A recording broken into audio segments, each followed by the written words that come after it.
எல்லாருக்கும் வணக்கம் ஃப்ரெண்ட்ஸ். வெயில் காலம் வந்துருச்சு. இந்த வெயில் காலத்தில் எல்லாருக்குமே மனசில் ஒரு விதமான பயம் ஏற்படும்னு நினைக்கிறேன். ஏன்னா வெயிலை சமாளிக்கிறது ரொம்ப பெரிய விஷயங்க. வெளியே எங்கேயும் போக முடியாது. அப்படி போனால் கூட சில்லுன்னு ஏதாவது குடிக்கணும்னு தோணும். ஸோ இந்த சம்மரை ரொம்ப ஈஸியாக சமாளிக்கிறதுக்கு ஒரு அருமையான டிப்ஸோட வந்திருக்கேன். இந்த டிப்ஸை மட்டும் நீங்கள் ட்ரை பண்ணி பாருங்களேன். உடல் சூடு குறையும். இந்த வெயிலை நீங்கள் ஈஸியாக சமாளிக்கலாம். அது மட்டும் இல்லாமல் உங்களோட சர்ம அழகும் அதிகரிக்கும். அப்புறம் என்ன, வடிவேல் காமெடியில் சொல்கிற மாதிரி இந்த சீசன்லையும் நீங்கள் எம்ஜிஆர் மாதிரி சும்மா தக்கன்னு மின்னுவீங்க. அந்த டிப்ஸ் என்னன்னு தெரிஞ்சுக்க ஆர்வமா இருக்கீங்களா? ஸோ வாங்க வீடியோ உள்ள அது என்னன்னு பார்க்கலாம். நான் ஒரு 4-5 கேரட்டை நல்லா வாஷ் பண்ணி எடுத்து வச்சுருக்கேன். கேரட் பார்த்தீங்கன்னா சம்மர் சீசனில் ரொம்ப ஈஸியாக கிடைக்குது. அதுவும் விலை கம்மியாகவும் கிடைக்குது. 1/2 கிலோ கேரட் நான் 10 ரூபாய்க்கு வாங்கினேன். ஸோ நீங்கள் இந்த ட்ரிங்க் செய்யறதுக்கு ரொம்ப செலவு பண்ண போகிறதில்ல. அதனால் கேரட் நிறைய கிடைச்சா வாங்கி ஸ்டோர் பண்ணிக்கோங்க. இதை இப்போ மிக்சியில் போட்டு அரைக்க போகிறோம். ஆனால் அப்படியே போட்டு அரைக்க முடியாது. ஸோ ஃபஸ்ட்டு சின்ன சின்ன பீசஸாக கட் பண்ணிக்கலாம். இந்த வெயில் காலத்தில் கேரட்டை நம்ம எடுத்துக்கிறது அவ்வளோ நல்லதுங்க. நம்ம உடம்புல இருந்து வெளியேற நீர் சத்தை சமப்படுத்தும். அப்புறம் நாக்கு, தொண்டை, குடல்லலாம் புற்றுநோய் வராமல் தடுக்கும். அந்த மாதிரி கேரட்டில் விட்டமின் ஏ சத்து நிறைய இருக்குது. ஸோ உங்கள் குழந்தைங்களுக்கு கொடுக்கும்போது அவங்க கண்களுக்கு ரொம்ப நல்லது. அது மட்டும் இல்லாமல் ரத்தத்தில் இருக்க கெட்ட கொழுப்புகளை கரைக்கிறதுக்கும் ரொம்ப யூஸ்ஃபுல்லாக இருக்குது. சில பேருக்கு பார்த்திங்கன்னா வயிற்றில் புண் அதிகமாக இருக்கும். அதுவும் இந்த வெயில் காலத்தில் காரமான உணவுகளை எடுத்துக்கும் போது கண்டிப்பாக வயிற்றில் புண் வர்றதுக்கு நிறைய சான்சஸ் இருக்குது. அவங்க உணவில் கேரட்டை சேர்த்துக்கிறது அவ்வளோ நல்லது. ஏன்னா அது கல்லீரலோட இயக்கத்தை நல்லா சீராக்கும். உங்கள் உடம்புல நோய் எதிர்ப்பு சக்தியும் அதிகமாக்கும்.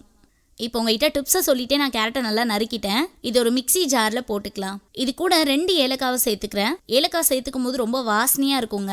அது மட்டும் இல்லாமல் ஏலக்காயிலையும் நிறைய மருத்துவ குணங்கள் இருக்குது. இது நம்ம சேர்த்துக்கும் போது நம்ம உடலில் இருக்க உறுப்புகளை குளிர்ச்சியாக வச்சுருக்கோம். கூடவே நம்ம சோர்வாக இருந்தோம் அப்படின்னா நம்மளுக்கு நல்ல ஒரு ஃப்ரெஷ்ஷான லுக்கையும் கொடுக்கும். இப்போ இதில் லைட்டாக தண்ணி ஊற்றி அரைச்சிக்கலாம். பாருங்க, நல்லா அரைச்சாச்சு. இப்போ ஒரு வடிகட்டி வச்சு இதுக்கு ஜூஸை மட்டும் ஃபில்டர் பண்ணிக்கலாம். ஃபர்ஸ்ட் டைம் அரைக்கும் போது நம்மளுக்கு அவ்வளோ ஜூஸ் கிடைக்காது.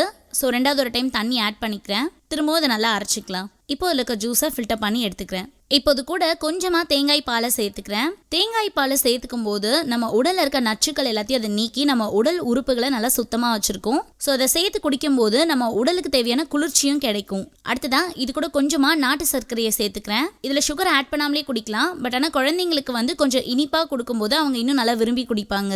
இப்போ இது எல்லாத்தையும் நல்லா மிக்ஸ் பண்ணிக்கோங்க.